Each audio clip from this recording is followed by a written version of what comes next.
Kitab Kejadian pasal 26 ayat 1 sampai dengan ayat ke-35. Ishak di negeri orang Filistin. Maka timbullah kelaparan di negeri itu. Ini bukan kelaparan yang pertama yang telah terjadi dalam zaman Abraham. Sebab itu Ishak pergi ke Gerar kepada Abimelek raja orang Filistin. Lalu Tuhan menampakkan diri kepadanya serta berfirman, "Janganlah pergi ke Mesir. Diamlah di negeri yang akan kukatakan kepadamu. Tinggallah di negeri ini sebagai orang asing, maka aku akan menyertai engkau dan memberkati engkau. Sebab kepadamulah dan kepada keturunanmu akan kuberikan seluruh negeri ini, dan aku akan menepati sumpah yang telah kuikrarkan kepada Abraham ayahmu. Aku akan membuat banyak keturunanmu seperti bintang di langit. Aku akan memberikan kepada keturunanmu seluruh negeri ini, dan oleh keturunanmu semua bangsa di bumi akan mendapat berkat. Karena Abraham telah mendengarkan firman-Ku dan memelihara kewajiban yang kepadaku, yaitu segala perintah, ketetapan, dan hukum-Ku. Jadi tinggallah Ishak di Gerar." Ketika orang-orang di tempat itu bertanya tentang istrinya, berkatalah ia, "Dia saudaraku," sebab ia takut mengatakan ia istriku.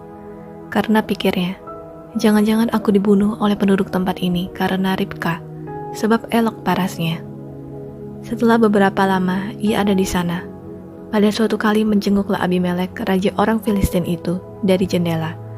Maka dilihatnya Ishak sedang bercumbu-cumbuan dengan Ribka istrinya. Lalu Abimelek memanggil Ishak dan berkata, "Sesungguhnya dia istrimu, masakah engkau berkata dia saudaraku?" Jawab Ishak kepadanya, "Karena pikirku, jangan-jangan aku mati karena dia." Tetapi Abimelek berkata, "Apakah juga yang telah kau perbuat ini terhadap kami? Mudah sekali terjadi salah seorang dari bangsa ini tidur dengan istrimu, sehingga dengan demikian engkau mendatangkan kesalahan atas kami." Lalu Abimelek memberi perintah kepada seluruh bangsa itu, "Siapa yang mengganggu orang ini atau istrinya, pastilah ia akan dihukum mati." Maka menaburlah Ishak di tanah itu, dan dalam tahun itu juga ia mendapat hasil 100 kali lipat, sebab ia diberkati Tuhan. Dan orang itu menjadi kaya, bahkan kian lama kian kaya, sehingga ia menjadi sangat kaya.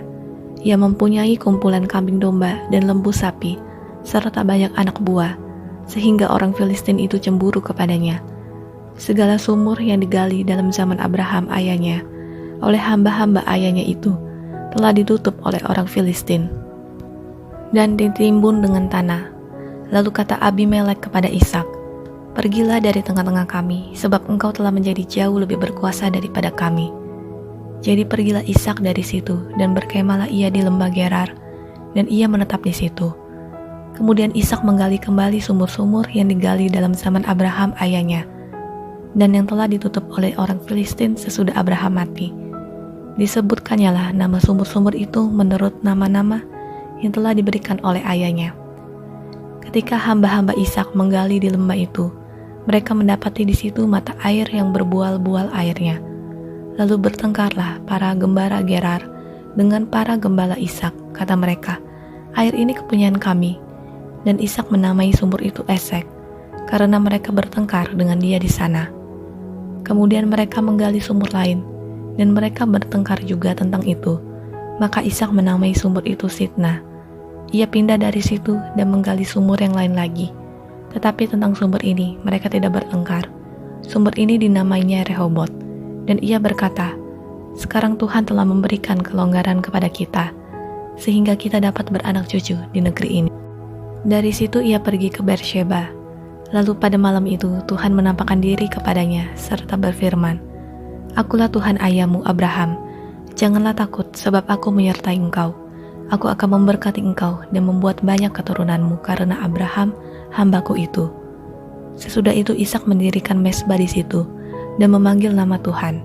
Ia memasang kemahnya di situ, lalu hamba-hambanya menggali sumur di situ. Datanglah Abimelek dari Gerar mendapatkannya, bersama-sama dengan Ahuzat sahabatnya dan Pikol kepala pasukannya. Tetapi kata Ishak kepada mereka, "Mengapa kamu datang mendapatkan aku?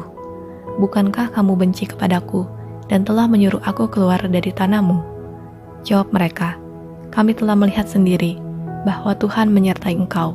Sebab itu kami berkata, baiklah kita mengadakan sumpah setia antara kami dan engkau, dan baiklah kami mengikat perjanjian dengan engkau, bahwa engkau tidak akan berbuat jahat kepada kami, seperti kami tidak mengganggu engkau, dan seperti kami semata-mata berbuat baik kepadamu, dan membiarkan engkau pergi dengan damai. Bukankah engkau sekarang yang diberkati Tuhan?"